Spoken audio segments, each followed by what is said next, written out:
From Studio 113 in Walson Hall, this is MBC News.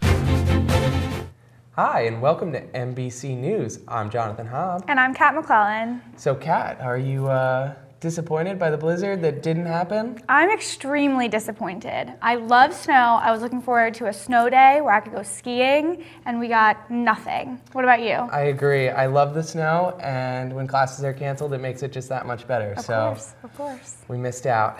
Do you want to tell us what's going on this week? Sure. There are lots of events happening on campus this weekend for you to check out. If you're a hardcore gamer, head to the Red Door from 9 p.m. to 1 a.m. on Friday, when the space will be transformed into the ultimate game zone, consisting of 4 100-inch screens and over 3,000 watts of sound. Get your fix by playing some awesome games, including Guitar Hero, Halo, Madden, and more. Also on Friday night, the Norman Magic Experience will be coming to Muhlenberg. Renowned magician Norman Ing will be performing at 10 p.m. in the event space. You won't want to miss out. On Saturday, MAC is giving you the opportunity to customize your own t-shirt, tote bag, or mouse pad using your own images. Just bring a flash drive with whatever image you want to be used to personalize your product, and that image will be added. This event will be held from 9 p.m. until 1 a.m. in the lobby of Seekers Union. Finally, at 10 p.m. on Saturday, you're invited to the first annual Improv Sketch Comedy Slam in the event space.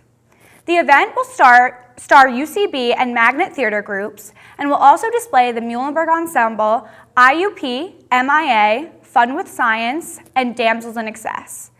Be sure to come out for a good laugh. In world news, 2 men were found dead in the aftermath of a shooting in a New York City Home Depot on Sunday.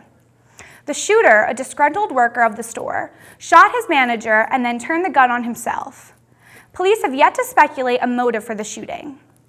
The store was particularly crowded at the time, as New Yorkers were preparing for the then-anticipated blizzard of the century.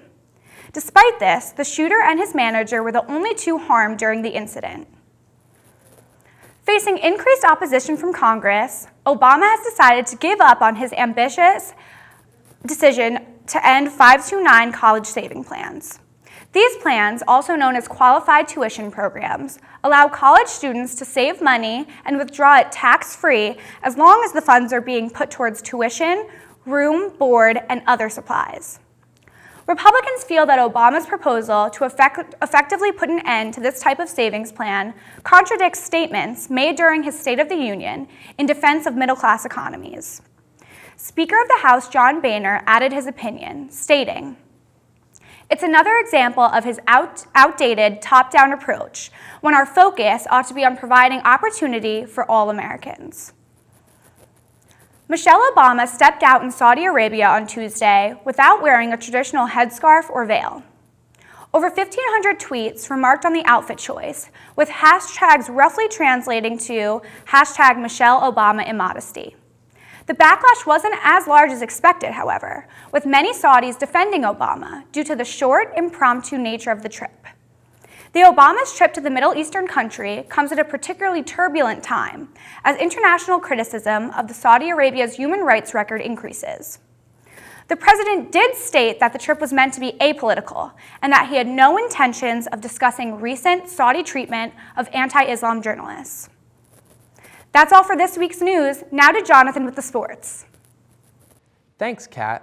The men's and women's indoor track teams competed in the Collegeville Classic hosted by Ursinus this past Friday and came out with several notable performances.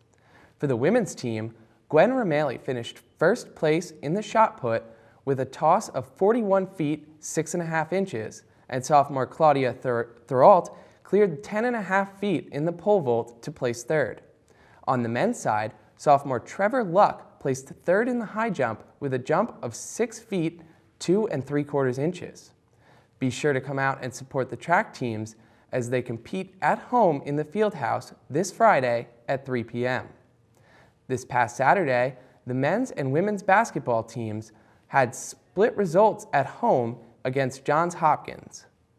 The men's team kept it close throughout the first 16 minutes and fell apart at the end of the second half, entering halftime trailing by 10. The deficit didn't last long, and the Mules pulled within 2 points of the Blue Jays with just over 7 minutes left in the second half. Unfortunately, that was as close as they came, losing by a final score of 80-75. On the other hand, the women's team came out victorious thanks to a stellar defensive effort. The Lady Mules held the Blue Jays to only 31 points while scoring 50 to win by a 19-point margin.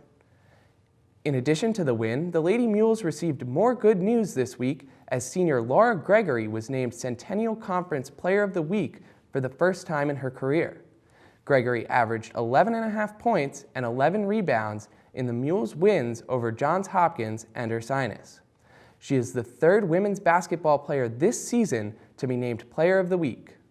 The men's basketball team competed again on Tuesday, taking on number 5 ranked Dickinson. The team started strong, climbing to a 7-point lead just after halftime. After this high point, the Mules faltered and were overcome by the strength of Dickinson, quickly losing their lead and falling by a final score of 90-78. That's all for sports this week. Now to Kevin with the weather. Thanks, John. All right, so this week in the weather, on Thursday, it's going to be mostly cloudy day, high 33, low 28, 10% chance of snow. Come Friday, it's going to get a bit colder, high 31, low of 7, not very nice. Snow, 20% chance. Saturday, it's going to be a sunny day to compensate for the frost. High of 22, low of 14. No chance of snow, though, so that's nice. Sunday, it's going to be partly cloudy, high 29, low 21, chance of snow about 20% again. And coming on next week, Monday, it's going to be a high 24, low of 9, chance of snow about 20%. Tuesday, it's going to be partly cloudy, high 21, low of 9, chance of snow, none. Wednesday, it's going to be mostly cloudy with a high of 35, a low of 19, and 20% chance of snow. So it's going to be freezing next week, so wear warm clothes. Back to you guys. Thanks, Kevin. That's all for MBC News. I'm Kat McClellan. And I'm Jonathan Hobb. From all of us here at MBC News, have a great week, Muhlenberg.